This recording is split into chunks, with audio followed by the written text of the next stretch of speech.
Hello everyone, welcome back to the another video. तो जैसा कि अभी आप लोगों ने टाइटल पढ़ लिया होगा, तो इस टाइटल को पढ़ने के बाद आपके मन में थोड़ा सा एक डाउट आ रहा होगा कि नेकी कर थाने जा।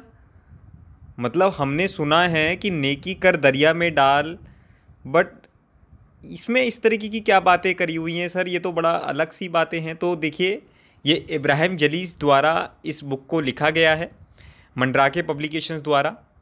और ये कौन हैं? ये पाकिस्तान के जर्नलिस्ट हैं, एक व्यंग्यकार हैं। हालांकि अब ये इस दुनिया में मौजूद नहीं है हमारे पास, पर इनकी किताबें हमारे पास मौजूद हैं। तो इनको साहित्य से लगाव रहा, इन्होंने अपनी फिल्म्स के लिए स्टोरीज़ लिखी हैं, इसलिए इनका नाम जाना जाता है। अब इस किताब में ऐसा क्या है?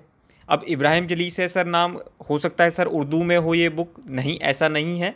उर्दू के इसमें शब्दालात यूज़ किए गए हैं, पर उसका आपको आसानी करने के लिए हिंदी में भी बराबर में उसका मतलब दे दिया गया, जिससे ये किताब आम जनों के पढ़ने योग्य हो गई।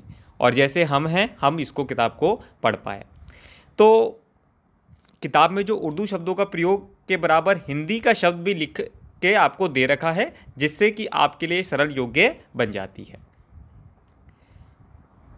अब टाइटल पढ़कर तो आप हैरान हो ही चुके हैं कि भाई नेकी कर दरिया में डाल तो हमने सुना है, पर नेकी कर थाने जा, ये तो बड़ी उल्टी बात हो गई।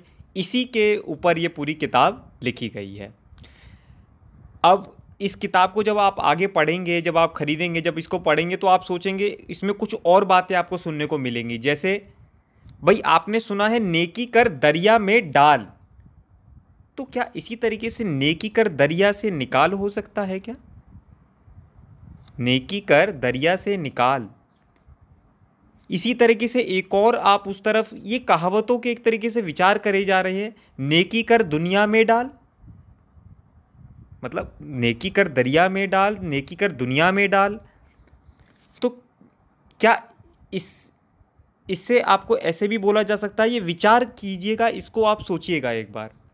फिर कुछ छोटी छोटी कहानियां हैं, किस्से हैं, जैसे कि कुछ नसीहतें दी रखी थी किताब में, अब उसके ऊपर 4-5 स्टोरीज़ बनाई गई। जैसे मैं आपसे बताता हूँ कि 5 स्टोरी बताई गई। एक है सच बोलो, तो कब वो सच बोलने पर उसको क्या परिणाम भुगतना पड़ता है। फिर दूसरी नसीहत दी गई कि हर इंसान की मदद करो, अगर किसी इंसान की मदद कर दी तो उसके बाद क्या होता है। किसी गैर औरत की तरफ ना देखना, इसकी वजह से उनको क्या हो सकता है।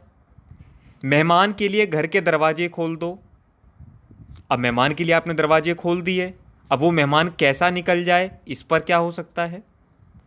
पड़ोसी से रिश्ते अच्छे रखो। तो ये 4-5 नहीं नसीहतें दी गई, और इन्हीं 4-5 स्टोरी को लेकर एक छोटा सा संकलन तैयार कर लिया गया, जो एक बहुत ही व्यंग्यकार तरीके से आपको बताया गया है। तो एक मेरी तरफ से ये मस्ट रीड बुक है। और भी मैं अभी आपसे इसकी एक छोटी छोटी सी कुछ काफ़ी बातें शेयर करता हूँ। जैसे कि आप लोग ये विषय सूची देख ही रहे हैं कि टोटल 15 टॉपिक इसके अंदर आपको बताए गए हैं। नेकी कर और थाने जा से लेकर नेकी कर दुनिया में डाल तक। ये रेड ची है, मोहम्मद और जुग्राफिया, पत्ते की बात, बाकी सब आपको इसमें सारी बातें मिल जाएगी। जैसे पते की बात में आप पढ़ेंगे कि भाई शहर शहर छोटे भी होते हैं, बड़े भी होते हैं, तो एड्रेस कैसे होते हैं, जो बड़े ही रोचक ढंग से व्यंग्य की इसमें बात करी गई है। फिर एक थॉमस अल्वा एडिसन, जो कि आप जानते हैं कि जिन्होंने ग्रामोफोन इनका इन्वेंशन किया था, उसका एक बहुत ही रोचक किस्सा इस किताब में आपको मिलेगा पढ़ने के लिए। फिर एक ऐसी चीज़ की चर्चा की जाती है इस किताब में, मतलब मैं आपसे उसका एक पहेली रूप में ही पूछ सकता हूँ कि जो हमेशा चलती रहती है पर कभी ख़राब नहीं होती। जी हाँ, आप यूँ समझें कि यह सवाल आपके लिए एक पहेली की तरह है। जब आप किताब को पढ़ लेंगे तो आपको इसका जवाब खुद ब खुद पता चल जाएगा। अगर अब आप सोच रहे होंगे कि कोई ऐसी चीज़ जो चलती है पर ख़राब नहीं होती, रेलगाड़ी ऐसा नहीं हो सकता, घड़ी ऐसा नहीं हो सकता, क्यों? क्योंकि ये दोनों ख़राब हो जाती हैं। तो अब प्लीज़ इस किताब को ये पढ़ने की आपके लिए जिज्ञासा है कि अगर अब आपको इस तरीके के पहेली, इस तरीके की चीज़ें जाननी हैं, तो आपको इस किताब को ज़रूर पढ़ना पड़ेगा। फिर जैसे रेड ची, अब आप कहेंगे सर हमने अफ़ीम ची तो सुना है, ये रेड ची क्या होता है? बहुत ही सिंपल तरीके से इस चीज़ को बताया गया, और मतलब जब आप पूरा पढ़ लेते हैं तब आपको समझ में आता है कि अरे ले, इतना सिंपल था ये तो। एक मुल्ला नसरुद्दीन का किस्सा कि जब उनका कोट चोरी हो जाता है रात को, तो वो सुबह उठते हैं और शुक्रिया बोलते हैं। अब आप कहेंगे कि सर किसी का कोट का चोरी हो जाता है और उसको शुक्रिया बोला जाता है, ऐसा क्यों? तो वो कहते हैं कि अच्छा हुआ वो मैंने पेन नहीं रखा था, नहीं तो वो मुझे भी उठाकर ले जाते। तो ऐसे और बहुत सारे किस्से आपको इधर मिलेंगे। कहावतों के पीछे का रहस्य क्या है, यहाँ आपको जानने को मिलेगा। फिर एक ये बेटा सुकरात, इसकी कहानी है कि इनकी माँ ने इनको हिदायत दी कि भाई हमेशा सच बोलो। अब ये सड़क पर जा रहे थे, इनकी माँ ने इनको 80 दिनार दिए।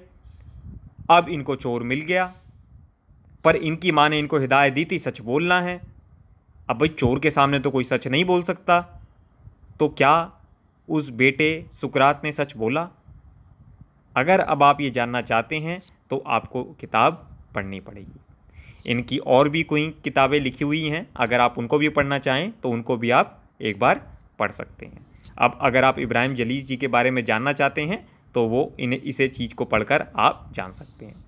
तो ये मेरी तरफ से एक छोटा सा वीडियो जो आपको इस किताब को पढ़ने के लिए, देखिए बहुत सारी किताबें होती हैं बट सिर्फ कुछ ही किताबों का यहाँ पर रिव्यू लाया जाता है, और ये बहुत most selected most recommended book है मेरी तरफ से, जो कि मैं चाहता हूँ कि ऐसे नहीं कि सिर्फ जो किताबें मैंने परचेज़ कर ली उसका मैं बना दूँ। ऐसी मेरे पास बहुत सारी किताबें हैं जिनका मैं शायद कभी रिव्यू लाऊंगा भी नहीं, पर शायद जो किताब आपको आनंदित करे, आपको ऐसा मन करे कि ये किताब मेरे पास हमेशा रहनी चाहिए, तो ऐसी किताब शायद आपके मन को जरूर मोह लेगी। जब कभी आप उदास हैं, जब आपका कुछ करने का मन नहीं करा, तो शायद ऐसी किताब आपको एक मित्र के रूप में काम करती हैं, आपको बहुत सहायता प्रदान करती हैं। तो चलिए इसी के साथ इस वीडियो को हम एंड करते हैं। अगर आप लोगों को अच्छा लगता है वीडियो तो please like and share it करिएगा, सब्सक्राइब करिएगा चैनल को, और लोगों के साथ अपने शेयर कीजिएगा। बाकी मिलते हैं एक नई बुक रिव्यू के साथ। बहुत बहुत धन्यवाद।